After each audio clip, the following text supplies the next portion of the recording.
तो राधे राधे साथियों, और ये हमारी PYQ वाली जो सीरीज है ये आज से हमने स्टार्ट कर दी है अलग से। जो अभी तक हम करंट अफेयर्स के साथ ले रहे थे, अब इसे अलग से लेकर के आ रहे हैं। वहां से क्यों बंद कर दिया, क्या रीजन रहा, वो ऑलरेडी मैं आपको बता चुका हूं। हाँ, अगर कोई नए स्टूडेंट इसको देख रहे हैं तो आपको बता दूं, जो डेली करंट अफेयर्स में हम प्रश्न पढ़ते हैं उन प्रश्नों से संबंधित अभी तक किस किस एग्जाम में कौन कौन सा स्टैटिक कोई प्रश्न पूछा गया है, तो वो वाले क्वेश्चन इस PYQ सीरीज में मैं आपके लिए डेली लेकर के आऊंगा। अभी तक ये हम करंट अफेयर्स के साथ लेकर के आते थे, अब अलग से लेकर के आ रहे हैं। तो आज का जो हमने करंट अफेयर्स का क्लास जो मॉर्निंग में पढ़ा था, उससे क्या क्या प्रीवियस ईयर में प्रश्न पूछे गए वो हम देखेंगे। आप इसे अपने एक टेस्ट की तरह लीजिएगा। वैसे ये सारे क्वेश्चन मैं आपको मॉर्निंग में भी बता चुका हूं, तो ये आपका एक तरह का टेस्ट हो जाएगा, जहां पे आपको देखने का मिलेगा कि कौन सा प्रश्न किस एग्जाम में पूछा गया था। 4 ऑप्शन आपके सामने रहेंगे, हर प्रश्न में 5 सेकंड का वक्त मैं आपको दूंगा। ज्यादा वक्त चाहिए तो वीडियो को पॉज कर लेना। तो चलिए स्टार्ट करते हैं क्लास। तो पहला प्रश्न क्या पूछ रहे हैं कि यूरोपीय फुटबॉल क्लब के लिए खेलने वाले भारतीय उपमहाद्वीप के पहले खिलाड़ी कौन थे।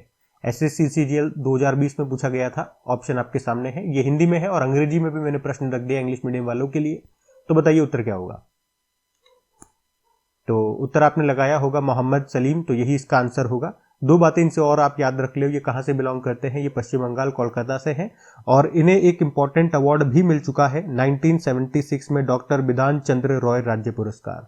और यही भारत की तरफ से यूरोपीय फुटबॉल क्लब में खेलने वाले पहले खिलाड़ी थे। फिर अगले प्रश्न में पूछ रहे हैं कि अर्जुन पुरस्कार पाने वाले पहले भारतीय फुटबॉलर कौन थे। RRB JEE में पूछा गया था, इंग्लिश में भी ये प्रश्न आपके सामने है। अर्जुन पुरस्कार पाने वाले पहले भारतीय फुटबॉलर का नाम आपसे पूछ रहे हैं, तो बताइए उत्तर क्या होगा। तो उत्तर आपने लगाया होगा PK बनर्जी इसका सही उत्तर होगा। और पूछे अगर कब मिला था, तो 1961 में। और यहाँ पे एक और स्टैटिक आप बना सकते हो कि अर्जुन पुरस्कार की शुरुआत किस वर्ष हुई थी, तो वो भी आंसर क्या हो जाएगा, 1961। अगला देखते हैं। अगले में पूछ रहे हैं कि BCCI की स्थापना किस वर्ष हुई थी। तो ये तो सब उत्तर कर देंगे, SSC MTS में पूछा गया था। इसका सही उत्तर क्या होगा, फिर भी आप बताओ। तो इसका सही उत्तर होगा 1928 में। अगला देखते हैं। अगले में पूछ रहे हैं जल्लीकट्टू पारंपरिक बैलों को वश में करने का ये खेल है किस राज्य में आयोजित किया जाता है। प्रश्न पूछा जा चुका है 2022 के एग्जाम में। तो बताओ, आपको ये तो पता है साउथ का ही कोई स्टेट है, तो ये और ये तो कैंसिल हो जाएगा, इन दोनों में से एक उत्तर है, आंसर हो जाएगा तमिलनाडु। तो जल्लीकट्टू कहां पे, तमिलनाडु में। और अगर हाँ पूछ ले कौन से त्योहार के वक्त या उत्सव के वक्त, तो पोंगल का ही ये एक हिस्सा है। पोंगल के उत्सव के दौरान इसका आयोजन किया जाता है, मुख्य रूप से जनवरी में होता है। फिर देखो अगले में क्या पूछ रहे हैं, सिखों के 10वें गुरु, वो आपको पता है कौन है, गुरु गोविंद सिंह। अब पूछ रहे हैं इनका जन्म कहां पे हुआ था, जन्म आपसे पूछ लिया। बिहार SSC CGL में पूछा गया प्रश्न ये। तो बताओ।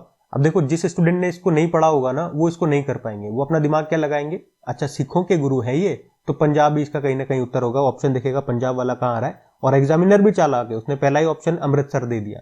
तो बहुत सारे स्टूडेंट तो यही उत्तर कर देंगे अगर नहीं पढ़ा तो इसका सही उत्तर आज ही हमने देखा, पटना बिहार में इनका जन्म हुआ था। अब ये वाला PYQ मैं क्यों लेकर के आ रहा हूं, क्योंकि करंट अफेयर्स में आपने पढ़ा था अभी गुरु गोविंद सिंह जी की जयंती मनाई गई, कब, इस साल 6 जनवरी को। तो इसीलिए उनसे संबंधित जो भी प्रश्न अभी तक एग्जाम में बने हैं वो आपके सामने में लेकर के आ रहा हूं। यही इस सीरीज का कंसेप्ट है। जो भी हम करंट अफेयर्स में प्रश्न पढ़ेंगे, उसी से संबंधित जो जो प्रश्न अभी तक एग्जाम में पूछे जा चुके हैं, जो स्टैटिक प्रश्न है, वही मैं आपको कराऊंगा। क्योंकि एक बात आप जान लेना, एग्जाम में अगर स्टैटिक आप पढ़ने लगोगे तो अथाह सागर है। तो एक स्मार्ट स्टडी क्या कहती है कि जो करंट अफेयर्स आप पढ़ रहे हो उसको ध्यानपूर्वक पढ़ लो, उससे बनने वाले जो भी स्टैटिक प्रश्न है वो आप अच्छे से तैयार कर लो। आपके 60 to 70 प्रश्न एग्जाम में जो स्टैटिक है वो ऐसे कवर हो जाएंगे। तो अगर आप हमारी करंट अफेयर्स की क्लास देखते हैं तो इसी तरह से मैं आपकी तैयारी करवाता हूं। और अब उसमें एक और इनिशिएटिव हमने ये स्टार्ट कर दिया PYQ वाला, और सबसे अच्छी बात हो गई, इसको मैं अलग से लेकर के आ रहा हूं ताकि इसे आप एक टेस्ट की तरह कंसिडर करें। बाकी इन सब प्रश्न को वैसे डेली करंट अफेयर्स में मैं कवर कर ही रहा हूं। चलो अगला प्रश्न देखते हैं। फिर अगले में पूछ रहे हैं BCCI के प्रेसिडेंट कौन से पहले प्रेसिडेंट आपसे पूछ लिए। प्रश्न SSC GD में आ चुका है 2023 में ही, बताइए उत्तर क्या होगा। तो इसका सही उत्तर होगा RE ग्रांट गोवन। आप जानते हो वर्तमान में BCCI के प्रेसिडेंट सब जानते हो कौन है, रोजर बिन्नी है। और अभी ये प्रश्न मैं आपको क्यों करा रहा हूं, क्योंकि हमने करंट अफेयर्स में पढ़ा था इसके नए सेक्रेटरी बन गए हैं कौन, देवजीत सेकिया बन गए हैं, जो अभी तक इंटरिम प्रेसिडेंट बनाए गए थे, परमानेंट सेक्रेटरी बना दिए गए। तो BCCI न्यूज में था। तो BCCI से संबंधित जो प्रश्न आपके एग्जाम में आए वो मैं लेकर के आ रहा हूं। पहले प्रेसिडेंट का नाम आपको याद होना चाहिए, पढ़ोगे तभी याद आएंगे, इस तरह के प्रश्न है, इनको स्टैटिक ही कहते हैं। अगला देखते हैं। अब अगले में पूछ रहे हैं कि सिखों के 10वें और आखिरी गुरु कौन थे। उड़ीसा एसएससी सीजीएल में 2022 में पूछा गया था, तो आपको पता है ये गुरु गोविंद सिंह जी थे। अगले में पूछ रहे हैं बीसीसीआई का हेडक्वार्टर कहां पर है। सब उत्तर कर देंगे इसका, तो कहां पर है, मुंबई में जो वानखेड़े स्टेडियम है वहीं पर है।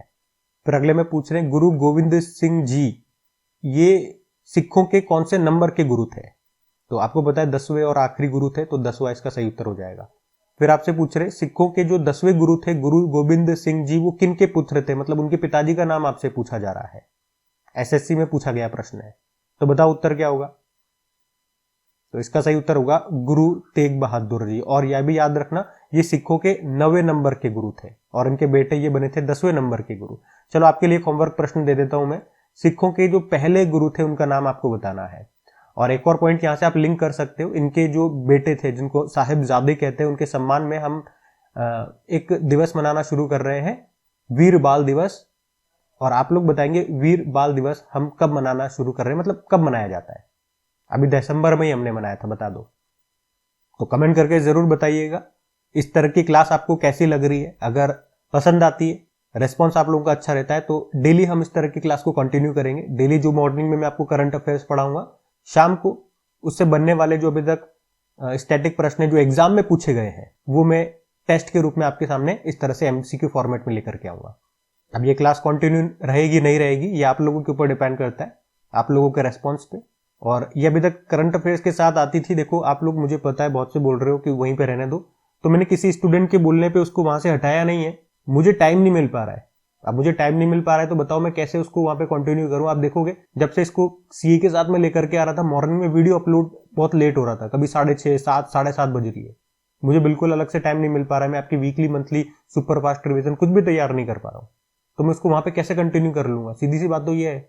और 100 बात की एक बात यह है कि मैं कितना भी कुछ भी कर लूं आप लोगों के लिए, ये मेरा 100% बेस्ट देने की मैं कोशिश कर रहा हूं। जो पढ़ाई वाले बच्चे हैं, जो सिंसियर स्टूडेंट हैं, वो जानते हैं।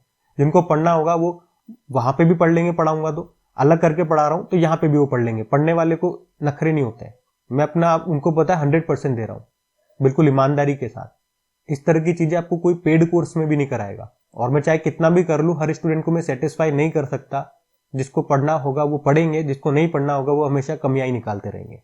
ये जीवन का परम सत्य है। बाकी सेशन अगर आपको अच्छा लगता है तो वीडियोस को अपने दोस्तों के साथ में स्टडी ग्रुप में शेयर जरूर कर देना। वीडियो को लाइक नहीं करा तो लाइक कर देना। आज के लिए इतना ही। राधे राधे।